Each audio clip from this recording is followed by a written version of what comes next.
예, 안녕하세요. K행정쟁송법 첫 번째 강의입니다. 자, 올해는 좀 특이한 것 같습니다. 작년에는 이제 단과 들으신 분이 많았었는데 올해는 종합반으로 시작하셨고요. 그리고 제가 강의 시작 전에 이제 개인적으로 메일을 부탁드려서 여러분들의 이제 수험 정보에 대해서 의견을 받았습니다. 그래서 보니까 이제 처음 준비하신 분이 이제 많더라고요. 저는 이제 그동안 제 강의를 들으시는 분들은 주로 이제 오래 하시다가 이제 답안 쓰는 요령이나 이런 거 잘 모르셔서 저한테 오신 분이 많으셨는데 올해는 예외적으로 처음 준비하신 분이 많습니다. 그래서 올해는 평소의 연기를 좀 더 차분하게 반복해서 진행하도록 하겠습니다. 그리고 직장 다니시는 분들 많은데 참 직장 다니시는 분들이 애로사항이 많습니다. 그래서 제가 올해 들은 학생들도 보니까 직장을 다니시면 이제 자기가 열심히 공부한 날은 성적이 아주 좋으세요. 근데 또 직장일이 바쁘셔가지고 수업에도 못 나오시고 이런 날은 또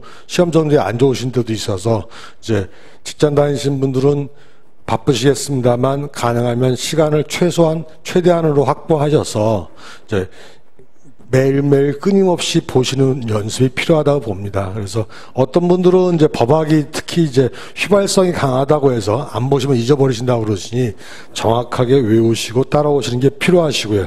다만 이제 처음 시작한다고 해서 쓸데없이 고민하시거나 그럴 필요는 없습니다. 차분하게 따라오시면 되겠고요. 그래서 그렇게 시작하시면 되겠고, 오늘 강의는 이제 행정쟁송법에 시작하기 전에 서론적인 내용들하고 행정시임판법의 기본적인 내용만 강의하도록 하겠습니다.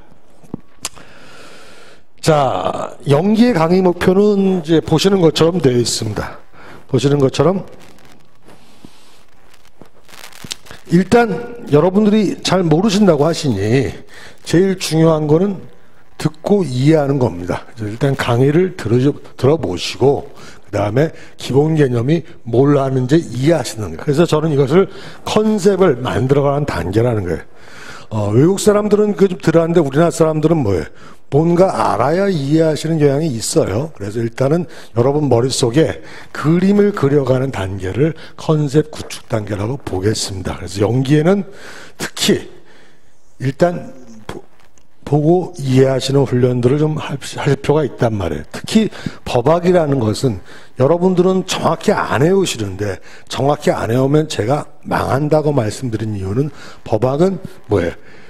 최소한의 단어로 정확하게 표현하고 있어요. 따라서 다른 행정학이나 다른 경제학 같은 경우는 조금 단어가 틀려도 문제가 없는데 법학의 경우는 틀리면 다른 뜻이 될 가능성이 굉장히 큽니다. 그래서 답안을 채점하다 보시면 뭔가 외우셨는데 불충분하게 외우신 경우에는 답안이 배가 산으로 가는 경우를 많이 보고 그러면 점수를 못 받는 경우가 많겠죠. 그래서 항상 정확하게 외우실 필요가 있습니다. 그래서 일단 기본 개념은 정확히 외우셔야 되겠고요. 그래서 가능하면 반복적인 해설하거나 좀 친절하게 설명들이 적기 때문에 다소 법학은 교과서만 읽으면 이해도가 떨어지는 문제가 이런 문제가 있다고 보시면 되겠고요. 그래서 일단 이번 연기 강의를 들으면서 기본적인 개념과 체계에 대한 컨셉을 잡으셔야 되고요.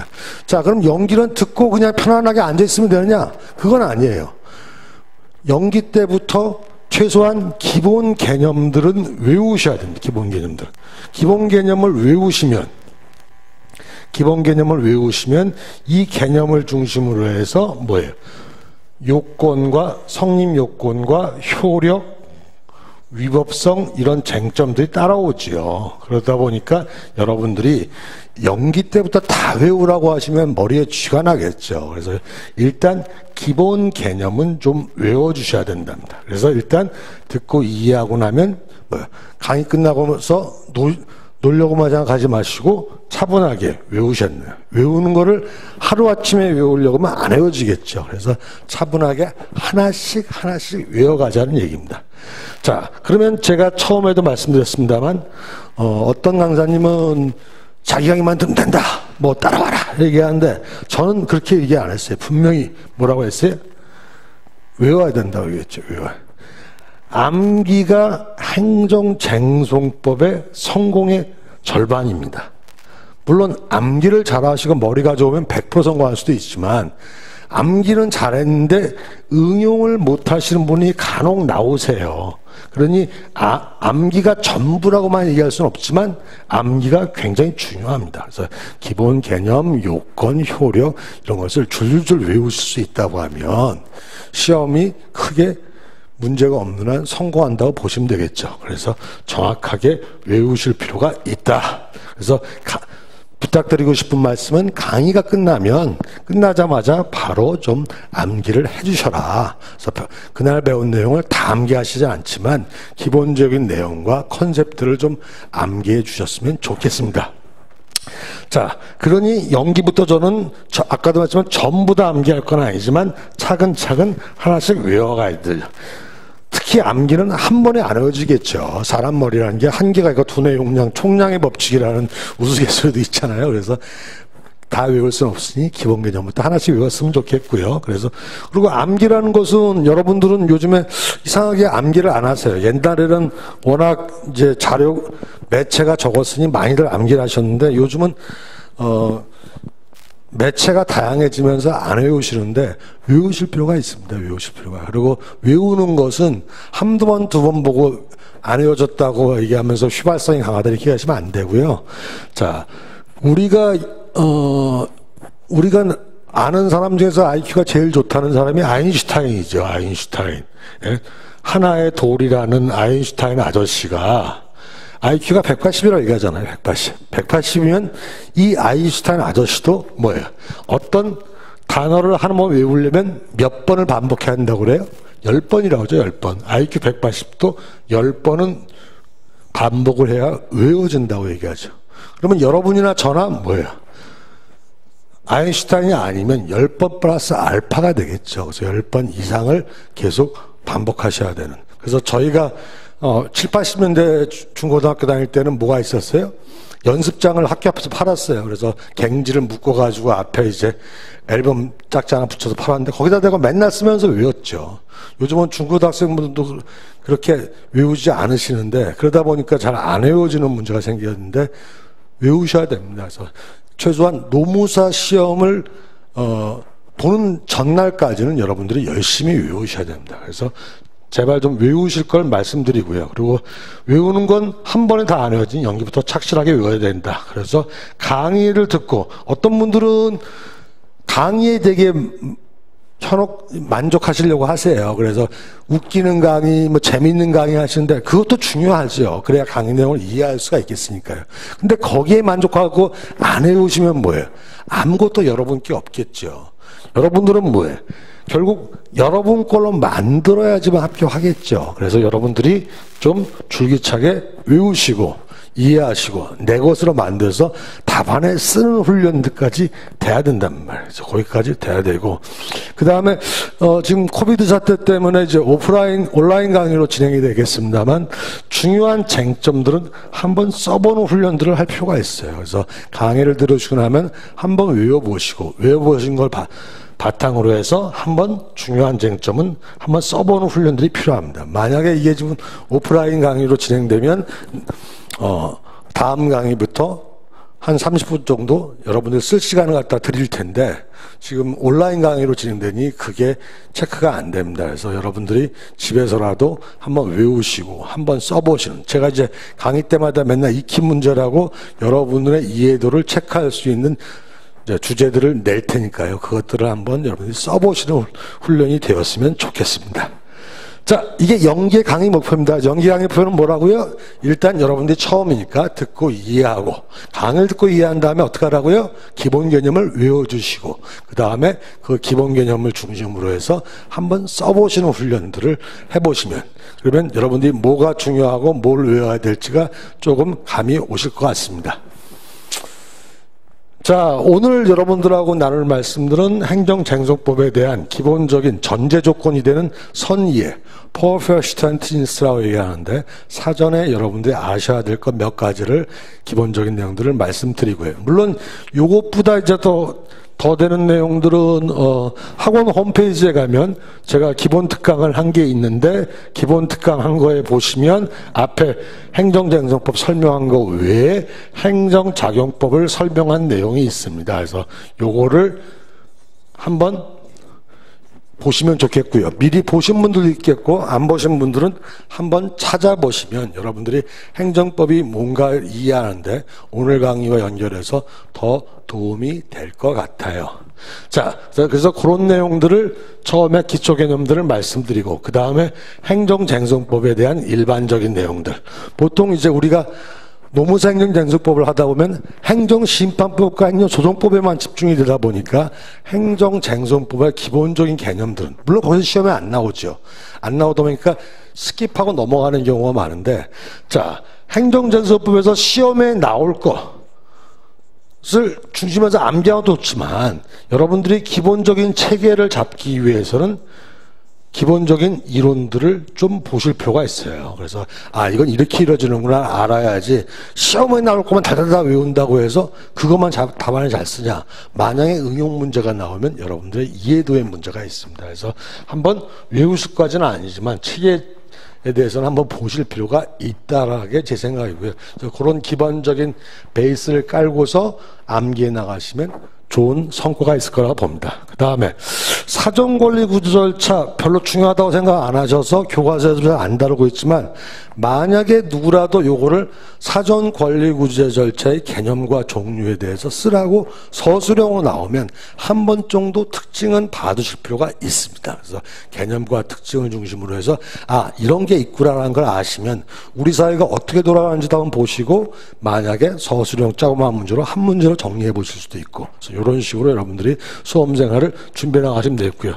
그 다음에 이제 본격적으로 이제 행정심판법이 시작되는데 오늘은 첫날이니 행정심판법의 기본적인 그 개요만 찾아보도록 하겠습니다. 자, 이런 식으로 해서 오늘 강의가 진행된다고 보시면 되겠고요. 자, 첫 장은 이제 선의예요. 그래서 비포니까 맨 앞에 여러분들이 가기 전에 알아야 될 그 설명들을 먼저 말씀을 드리겠습니다. 여러분들 중에서 이제 법학 하신 분이 몇 명 안 되세요. 대부분 이제 비법학이 많으신데 법학이냐 법학이 아닌 다른 학문이 뭐냐고 하면 주로 다른 학문들은 뭐예요? 사회의 현상이나 사실을 연구하는 거죠. 그래서 있는 그 자체의 물리적인 현상이나 아니면 그게 어떠한 의미를 갖고 있냐라고 연구하는 게 대부분이에요. 그래서 법학을 하시는 분들은 다른 학문과 구분할 때 이거를 뭐라고 얘기하냐? 있는 그 자체를 연구한다. 그래서 자인이라고 얘기해요. 자인. 예? 근데 법학이라는 것은 뭐냐? 있는 그 자체를 연구하는 게 아니라 뭘 해야 되는지를, 뭘 해야 될지 아니면 뭘 하면 안 될지를 연구하는 학문이 법학입니다. 그래서 법학은 독일말로 졸렌이라고 해요. 졸렌은 müssen하고 다른 거예요. must처럼 반드시 뭘 해야 되는 게 아니라 안 해도 상관없어요. 안 하면 뭐예요? 페널티가 따라오겠죠. 그래서 한 사회의 뭐를 해야 되는 행위규범을 만드는 것을 우리는 법학이라고 얘기를 해요. 어떤 분들은 법학이 뭐 사회규범이라서 종교법과 다르고 하는데 복잡한 얘기할 필요 없이 여러분들이 어떤 사회 공동체 생활을 하는데 행위의 기준을 제공한다. 이렇게 보시면 되지 않겠나 싶고요. 그 다음에 법학이라는 것은 대부분 권리 의무 관계를 중심으로 해서 법률 관계를 중심으로 이루어져요. 그럼 법률 관계는 뭐냐? 권리라는 것은 법에 의해서 어떤 행위를 할 수 있는 법적인 힘, 행위를 할 수 있는 근거를 제공하는 것을 권리라고 그러고요. 그러면 그 법에 따라서 나는 뭘 할 수가 있겠죠. 물건을 산다든가 물건을 사고 나면 뭐예요? 돈을 여러분은 주고 물건을 받을 수 있는 권리가 생기잖아요.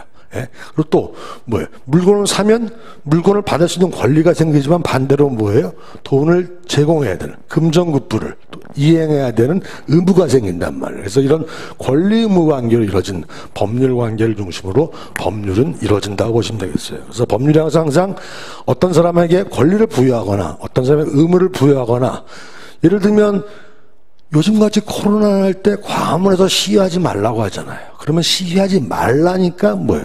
어떤 금지 의무를 부과하는 거죠. 금지 의무를.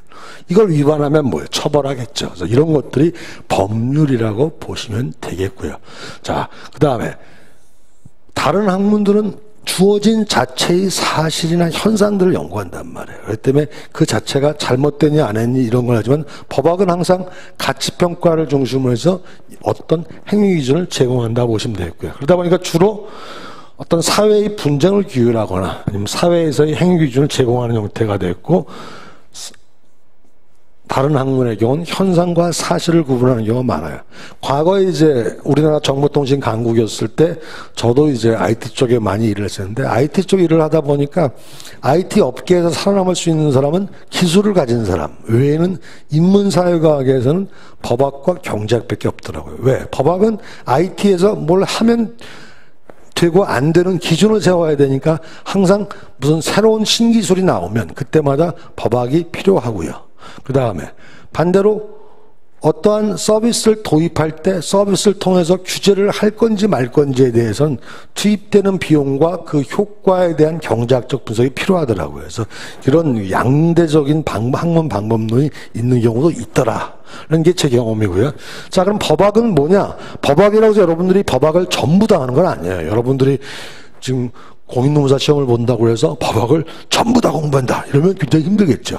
사법시험 같은 경우는 법과대학을 나오든 안 나오든 모든 과목을 전부 공부해야 되고, 변호사 시험은 전부 공부하는 뿐만 아니라 실무 과목도 공부를 해야 돼요.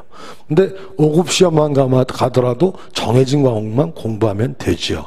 마찬가지로 노무사의 경우도 뭐 민사소송법이나 노동법은 필수니까 그렇습니다만 민사소송법을 선택하지 않으시면 뭐예요? 정해진 법과목만 선택하시면 된단 말이에요. 그래서 행정재정법을 선택하시는데, 그럼 법학에서 여러분들이 어떤 게 있냐는 간단히 보실 수가 있겠죠. 일단 법에서 어떤 제도를 도입할지 안 할지에 관한 것들은 최근에 법정책학이라는 이름으로 활발하게 행해집니다. 그래서 옛날에는 여러분들은 수험 공부를 하니까 판례만 보시지만 재판제도나 판례만 보는 게 아니라 법이 제정되기 이전에 어떤 제도를 도입할 건지 안 할 건지에 관한 연구들을 하는 게 법정책학이라고 보시면 되겠고, 그 다음에 이런 제도적인 결정이 일어나고 나면 그 다음에 뭐예요? 구체적으로 법을 만드는 일들을 하죠. 법을 만드는 일이 입법학에 관련된 일이다. 그래서 어떻게 법을 만드는 게 좋을지, 그래서 요즘은 입법 영향평가 같은 경우도 있고, 사전 입법 영향평가도 있고, 법 만든 다음에 사후 입법 평가도 있어요. 그래서 다양한 입법학들이 발전하고 있단 말이에요. 자, 그럼 법을 만들어 놓고 나면 그 다음에 뭐예요? 법을 해석하는 게 필요하죠. 그게 바로 여러분들이 공부하시는 행정쟁송법은 크게 법 해석학에 속한다고 보시면 되겠고요. 그 외에도 뭐 법의 원리가 어쩌냐 해서 법이란 뭐냐 떠드는 게 칸트 같은 사람들이 나오면 법철학이 되겠고, 그 다음에 뭐예요? 법사학은 법이 과연 사회에서 어떻게 기능할 것이냐 문제를 연구하면 법사학 같은 다양한 분야가 있다고 보시면 되겠고요. 그럼 여러분들은 행정재정법은 뭐라고 그랬어요? 법해석학이라고 했단 말이에요. 법해석학은 뭐냐? 현행 법령을 중심으로 학설과 판례를 기준으로 해서 해석하는 학문이에요. 자, 그러면 여러분들이 행정재정법을 하면 앞으로 뭘 해야 되는 거예요? 해당 분야의 법조문, 법령을 근거로 해서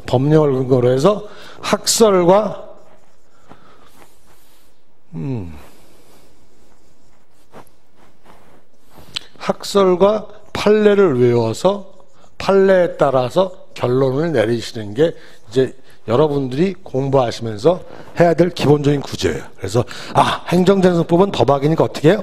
법령, 첫째 법령이 뭔지를 보셔야 되겠고, 두 번째 뭐예요? 학설과 판례가 있는 걸 보셔야 되고, 세 번째는 판례에 따라 결론을 내리시면 돼요. 어떤 분들은 강의하다 보면 소수서를 써야 돼요, 아니면 어떤 교수님 책에는 검토가 있는데 어떤 수험서에는 검토 필요 없습니다. 중요한 건 이러이러한 학설이 있고 이러이러한 판례가 있어 결론은 판례 입장에 따른 이거다라고, 판례가 정말 특이하게 틀리지 않는 한 판례의 입장을 써주시는 거예요. 왜? 그러면 그게 무슨 소리냐? 여러분들은 시험 보시는 거거든요. 여러분들은 학문하시는 게 아니에요. 그래서 여러분들은 뭐예요? 여러분들이 얼마만큼 학설과 판례를 잘 외웠는지를 시험에서 보여주는 겁니다. 그래서 여러분들 나는 학설 이만큼 외웠어요. 나는 판례를 이만큼 외웠어요. 이걸 보여주는 거예요. 그래서 여러분들이 학설과 판례를 정확히 외우셔야 되고, 또 공부하시다 보면 어떤 분들은 빨리 깨달으시는 분도 있어요. 그래서 학설과 판례가 많은 부분이 시험에 나온다고 이측하시는 분도 있죠. 물론 결과론적인 귀납법입니다만 맞는 얘기예요. 왜?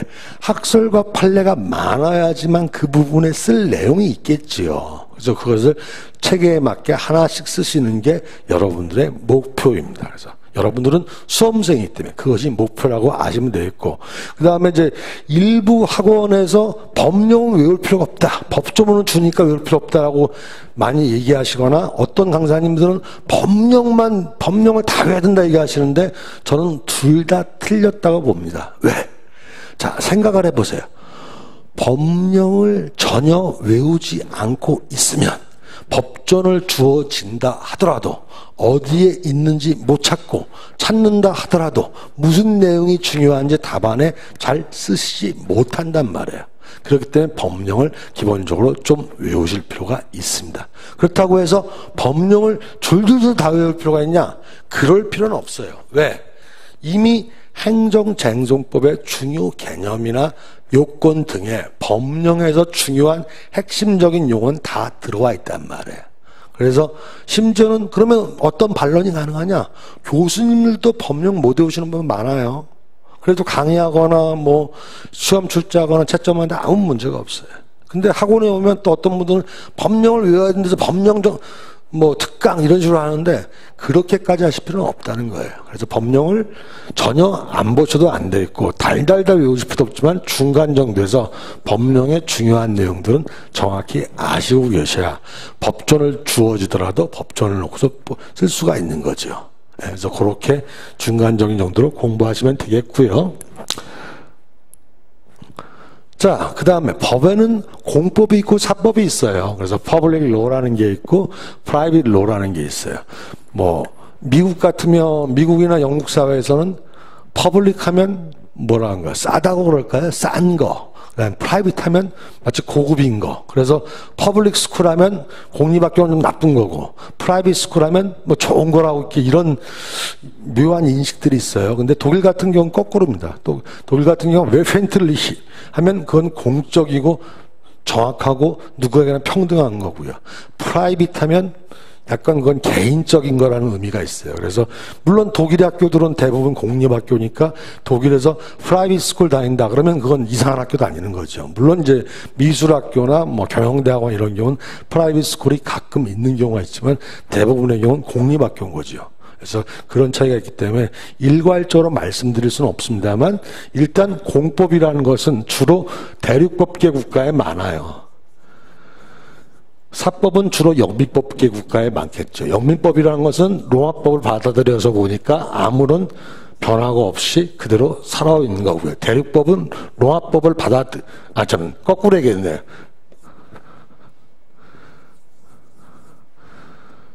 영미법은 주로 게르만의 관습법을 중심으로 발생을 한 거고요. 대륙법은 로마법이라는 전체적인 체계를 놓고 큰 법체계를 놓고 발전하면서 근대 국가의 이념을 그대로 갖고 들어온 거죠. 물론 이제 영미법에도 최근에 공법이 많이 늘어가긴 해요. 정보공개법이나 이런 거 영국도 많이, 미국도 많이 제정하고 있으니까요. 근데 공법이라는 것은 일단 기본적으로 국가와 국민과의 관계를 규율한다는 거예요. 그러면 행정전서법은 뭐예요? 국가와 국민 관계를 규율하는 거죠. 그래서 여기에 해당된다고 보시면 되겠고, 사법은 뭐냐? 주로 개인과 개인과의 대등한 관계를 규율하는 거예요. 그래서 사법은 대등관계라고 보시면 되겠고, A와 B 간의 대등관계라고 보시면 되겠고, 공법이라는 것은 뭐예요? 국가의 우월적인 지위에서 일방적으로 명령 강제하는 관계가 많다라고 보시면 돼요. 물론 공법의 경우도 대등한 관계가 있죠. 행정계약 같은 경우. 그렇지만 일반적으로는 그렇다고 보시면 되겠고요. 그럼 공법에는 뭐냐? 사법에는 사적 자치, 지멋대로 하는 게 원칙이에요. 그래서 계약자의 원칙, 계약할 때도 어떤 특정한 형식이 없이 지 마음대로 하면 되겠고, 개인의 소유를 절대적으로 하는 거예요. 근데 우리나라 언론 같은 경우 보면 우리나라가 민주국가니 헷갈릴 정도로 왔다 갔다 하죠.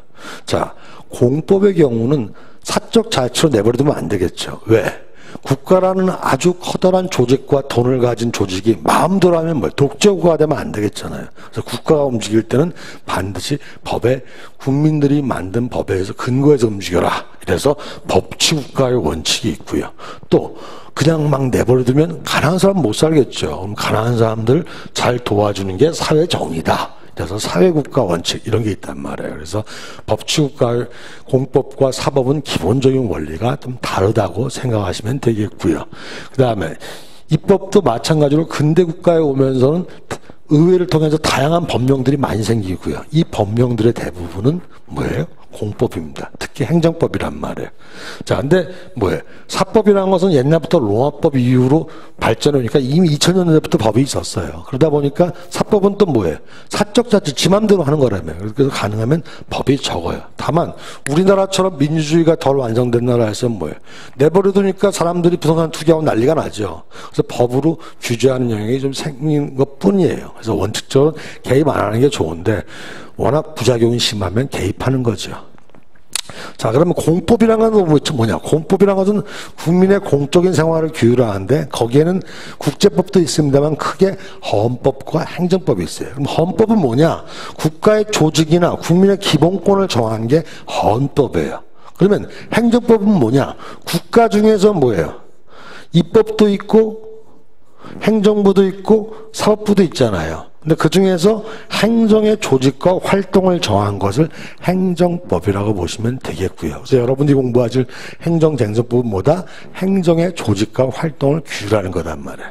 그래서 헌법에서는 주로 소송을 하면 기본권을 위반했냐 안 했냐 이거 갖고 따진단 말이에요. 근데 행정법에서는 뭐예요? 법령을, 행정법령을 위반했냐 안 했냐, 행정청이 재량권을 일탈했냐 남용했냐 이런 문제 갖고 따진다고 보시면 되겠고요. 그 다음에 입법의 경우도 헌법은 주로 국가 국민 관계를 규율하니까 선거법이 행정법일 것 같지만 이건 뭐예요?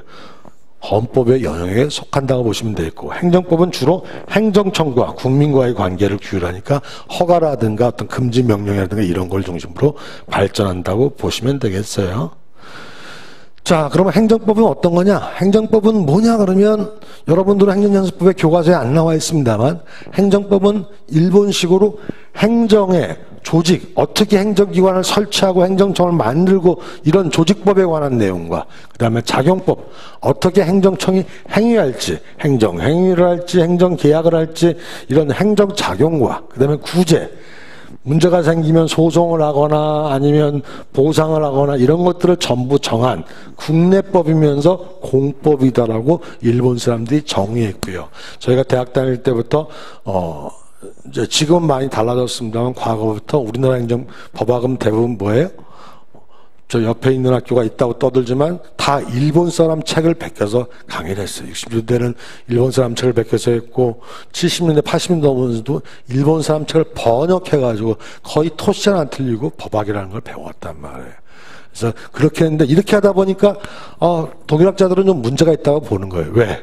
행정법 중에 국내법만 있냐? 그렇지 않다는 거죠. 유럽연합이 생기고 또 국제기후변화 조약이 생기면서 우리나라 법도 바뀌어야 되잖아요. 그러면 국제법도 우리나라 법에 영향을 미친다고 보는 거고, 또 공법만 있냐? 사법의 경우도 행정이 하는 경우, 행정이 일반 재산을 취득하거나 대부하거나 이럴 때는 뭐예요? 사법의 원리에 따른단 말이에요. 사법도 영향을 받는다고 봐서 독일의 경우는 행정에 관한 모든 법들을 포함한다는 거죠. 그래서 이렇게 넓게 보고 있고, 일본은 옛날식으로 뭐예요?